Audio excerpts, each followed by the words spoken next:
hard rock mining is the nation's largest toxic producing industry. When you expose sulfides to air and water, the chemical reaction can produce sulfuric acid. Acids will do in most aquatic life. Acid mine drainage destroyed the river. It's simply dead. I have no confidence that we're going to be able to do that kind of mining in this kind of an environment.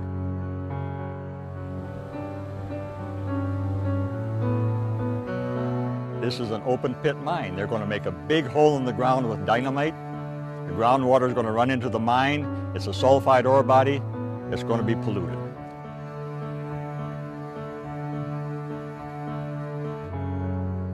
I think we need to evaluate if this precious metal is worth that much. Is our environment worth less than that?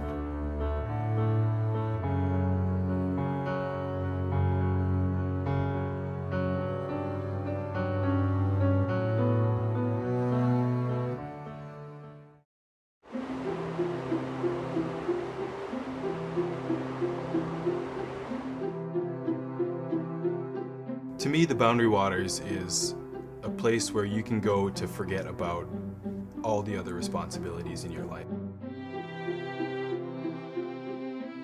Wonderful natural ecosystem and sanctuary for animals of all kinds. Well, to me, the Boundary Waters is my education. It's like a classroom, an endless, boundless classroom. Minnesota. As translated from the Dakota word, the name means clouds reflected in water. Here in the lake country of northeastern Minnesota, it's easy to see why the state's name has long been synonymous with water. We're all about water. We're wetlands. This isn't the desert of Arizona or the high country in Chile. This is water and cattails right here where we're standing. Here are countless lakes and streams famous for their fishing. Lake Superior, the largest and cleanest of the Great Lakes. And the Boundary Waters Canoe Area Wilderness, the most popular wilderness area in the United States. With no roads, no motorboats, no cell phone towers, the BWCA offers visitors the increasingly rare opportunity to experience true wilderness. There's something about it that gets inside of people and doesn't leave them, those who have touched it. And even for those who haven't ever ventured into the wilderness but maybe come near it, I think Minnesotans understand that this is a special part of who we are. Given the area's importance as a tourist destination, the heart of the Arrowhead region might be the last place you'd expect to find heavy industry. But several mineral companies are proposing to mine here for precious metals. Exploratory drilling is already underway. If permits are granted, mines could be located at the very edge of the Boundary Waters and close to Lake Superior. We're looking at pretty vast exploration for new sulfide mining in northern Minnesota. Primarily in the area that drains into the Boundary Waters, so it's actually going to be lakes and rivers and streams that flow directly into the Boundary Waters. In 1978, the Boundary Waters Canoe Area Wilderness was designated a wilderness area, and there were lines drawn on a map that said this area is protected. But as we've discovered so often in this world, lines on a map rarely confer perpetual preservation. One of the most significant things that's going on in northern Minnesota right now is a proposal or series of proposals to mine precious minerals from ores that contain sulfide. And this is a new form of mining that has never been done in Minnesota before, but been done many other places in the country. And what they're seeking to mine are metals like copper and nickel, some platinum, palladium, maybe a little bit of gold here in Minnesota.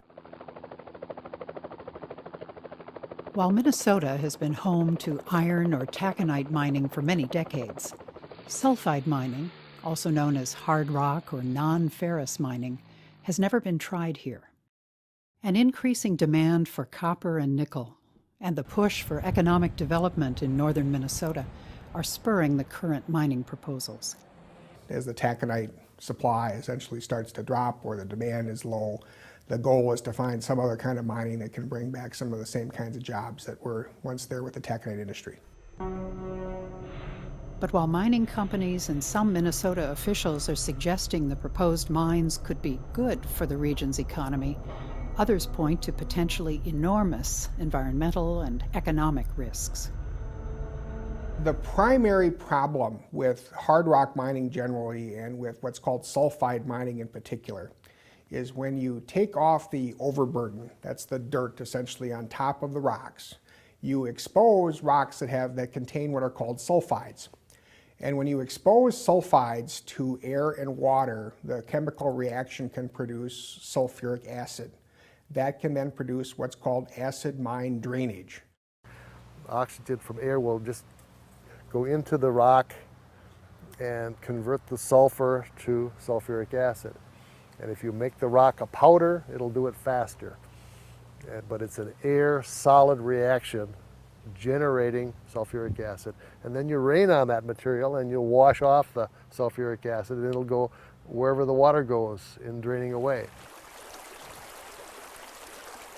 The water is yellow from the dissolved iron that's in the water because once you increase the amount of acid present in the water, it is capable of then dissolving more of the iron out of the substrates because the pHs of those streams will be 4, 3, 2, 1 in terms of pH and very high concentrations of acid.